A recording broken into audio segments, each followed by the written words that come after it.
Après la Gran Turismo, la Six Days et la Grand Milano 440, la gamme classique SWM 2019 accueille aujourd'hui le modèle Outlaw 500. A l'instar des toutes nouvelles 125 cm3 de la famille Garage de la marque italienne, cet Outlaw s'installe sur un segment urbain scrambler très tendance, avec de sérieux arguments à la clé. Et ouais, cet urban scrambler qu'on attaque direct dans la Pampa. Et ouais, parce que dans urban scrambler, bah il y a quand même scrambler, et quand il y a scrambler, il y a Pampa. Hop là. Alors là c'est sympa justement dans la Pampa, parce qu'on a des super bons pneus sur les chemins. Les Pirelli Rally STR, ils ont un look mais ils ont également une bonne motricité. Bon après bien évidemment, cette Outlaw, cette moto de bad boy, elle n'est pas spécialement faite pour faire de l'enduro. En revanche, il y a quand même une très bonne garde au sol. Hop, on peut se mettre debout. Le souci, c'est... Bon, il n'y a pas de repose-pied piège à loup. Mais on apprécie quand même la finesse du réservoir. La qualité d'amortissement, même si on est un petit peu limité en débattement. Mais bon, sur du tout-chemin, ça passe. Wouhou, petite bosse. Et une de plus. Ah, ces pneus ils sont vraiment bien dans ce contexte là. Voilà, maintenant on retrouve la route, l'univers dédié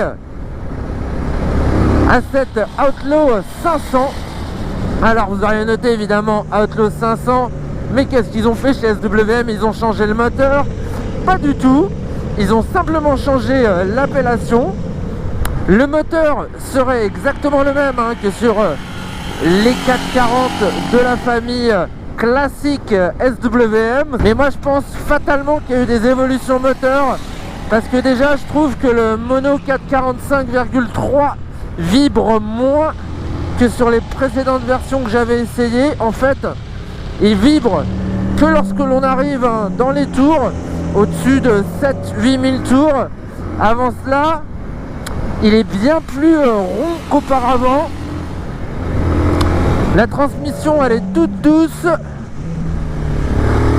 Il y a une connexion à la poignée que je trouve également meilleure. Et puis aussi en allonge, on a fait claquer un petit 160 km/h compteur sur circuit, sur circuit bien évidemment. Allez, je trouve qu'il lui manquerait presque un 6e rapport. Mais bon, ce moteur il est assez coupleux, très réactif à partir des 4000 tours, de 4 jusqu'à 6500, 7000, c'est vraiment du bonheur. Et puis il y a la sonorité aussi qui est hyper agréable, avec la double sortie là qui arrive presque au niveau de mes oreilles. Oui je sais, j'ai les oreilles très basses.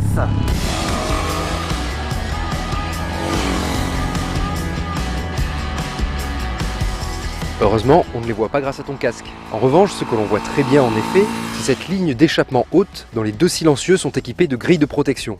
Ils ne chauffent pas les mollets du passager, ça je peux en attester, c'est appréciable. Et moi ce que j'apprécie, c'est cette partie cycle avec un ensemble Fast Ace, avec 7 fourches inversées. On a un nouveau combiné d'amortisseurs aussi qui a les 3 réglages. Du coup on a vraiment une tenue de route qui s'est améliorée, et on a un tempérament qui est un petit peu plus joueur que sur les autres 440. On a une jante de 17 pouces à l'avant qui renforce l'agilité de la SWM classique. Puis on est plus actif dessus avec la redéfinition de la géométrie en raison de cette fourche,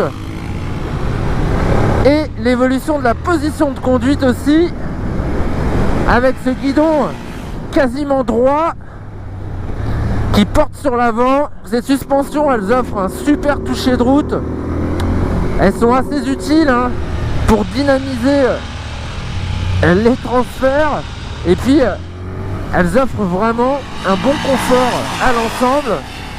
Confort optimisé par la qualité de la selle que je trouve peu critiquable. Freinage, il n'y a pas de tassement, la fourche Elle retient bien tout. On a un gros disque avec étrier radial Brembo à l'avant. Et ben je peux vous dire que ça freine très bien. Et l'arrière, lui aussi, est ultra accessible avec un ABS qui est plutôt bien paramétré. Ce qui est pas plus mal parce que je trouve que les retours à l'arrière sont quand même assez conséquents. Alors on passe facilement de droite à gauche. Hop, on a quand même vachement de garde au sol en virage là aussi. Une bonne précision. Ouais, elle se maintient bien justement dans les virages. Là il n'y a pas de souci. Ça passe vraiment kikil. Alors on peut jeter la papate en mode super mode, super scrambler. Alors, il y a les enchaînements hop, gauche, droite. Oh là là, ça passe super bien quoi. Ça passe super bien. Trop facile. J'adore. Elle est vraiment amusante. Bel Evo. Bon, dommage qu'on soit qu'à 30 chevaux. Ça doit faire hésiter les A2 de pas être aux limites. Bon, après il y a le prix. Et là le prix c'est un dernier argument en la faveur de cette Outlaw. C'est certain qu'à 5590 €, l'Outlaw 500 interpelle. Sur le segment Urban Scrambler, elle est donc plus abordable qu'une Benelli Leoncino Trail par exemple, vendue 700 € de plus. Reste son déficit en performance, du moins sur le papier, car au guidon, on ne se sent jamais sous-motorisé sur cette Outlaw plus légère.